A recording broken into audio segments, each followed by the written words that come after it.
শিরোনাম নিশাচর ডায়েরি। ভুতুরে লাইব্রেরি। গ্রামের প্রান্তে একটা পুরনো লাইব্রেরি ছিল, যেটাকে সবাই ভুতুরে বইয়ের ঘর বলত। রাত হলে সেখান থেকে অদ্ভুত আওয়াজ শোনা যেত। কেউ কেউ বলত সেটা এক নিশাচর আত্মা, যে হারিয়ে যাওয়া একটি ডায়েরির খোঁজে ঘুরে বেড়ায়। 12 বছরের রিমা একদম সাধারণ মেয়ে, কিন্তু তার কৌতূহল ছিল আকাশ ছোঁয়া। এক ঝড়ের রাতে তার দাদু তাকে গল্প করলেন সেই লাইব্রেরির রহস্য। প্রায় 100 বছর আগে এক জমিদার তার গোপন ডায়েরি লাইব্রেরির কোথায় লুকিয়ে রেখে গিয়েছিলেন, যেটাই তার সম্পদের গুপ্ত স্থানের ইঙ্গিত ছিল। কিন্তু সেই ডায়েরি কখনো পাওয়া যায়নি, আর জমিদারের আত্মা এখনও খুঁজে বেড়ায়। রিমা সিদ্ধান্ত নিল সে সেই ডায়েরি খুঁজে বের করবেই। পরের দিন রিমা লাইব্রেরির ধুলো জরাজীর্ণ তাকে একটা পুরনো বই পেল, যার ভেতরে একটা কাগজের টুকরো আটকানো ছিল। তাতে লেখা, যেখানে আলো অস্ত যায় সেখানে অন্ধকারে জেগে ওঠে সত্য। রিমা বুঝতে পারল না, কিন্তু বইয়ের শেষ পৃষ্ঠায় একটা ছবি ছিল, একটা ভাঙা ঘড়ি। সময় ঠিক 12:30। সেই রাতেই সে লাইব্রেরির জানালা দিয়ে দেখল একটা ছায়ামূর্তি ঘড়িটার দিকে আঙুল তুলে ইশারা করেছে। রিমার হৃদয় দ্রুত কাঁপতে লাগল। রিমা সাহস করে লাইব্রেরিতে ঢুকল। ঘড়িটা ঠিক 12:03 দেখাচ্ছিল, কিন্তু সেটা আসলে থেমেছিল। হঠাৎ একটা ঠান্ডা হাওয়া বইল, আর ছায়ামূর্তিটা আবার দেখা দিল। এবার সে লাইব্রেরির উত্তর দিকের দেওয়ালের দিকে ইশারা করল। রিমা সেখানে গিয়ে দেখল দেওয়ালে একটা গোপন দরজা।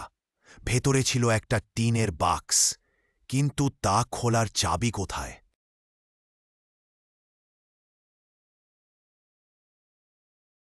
পরদিন রিমা লাইব্রেরিয়ান মিস সেনকে জিজ্ঞেস করল ঘড়ির রহস্য নিয়ে। তিনি হাসলেন, ওটা তো শুধু পুরনো জিনিস।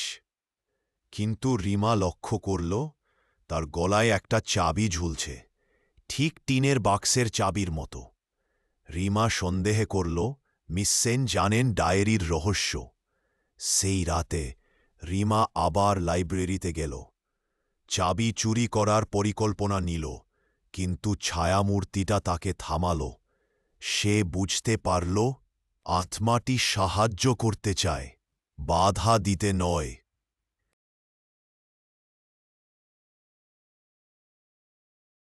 রিমা টিনের বাক্স খুলে ডায়েরি পেল।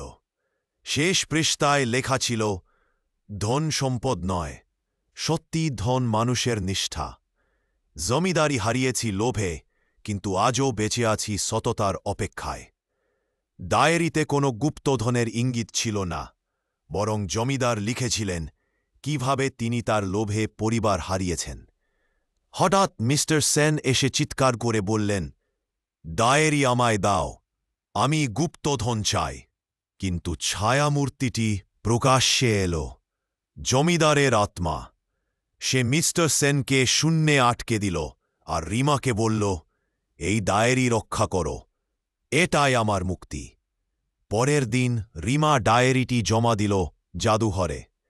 মিস্টার সেনের লোভের কথা সবাই জানল, আর রিমা শিখল সত্যিকারের সম্পদ হল সততা, নয়তো আমরা সবাই নিশাচর আত্মার মতো শুধু খুঁজিয়ে যাম।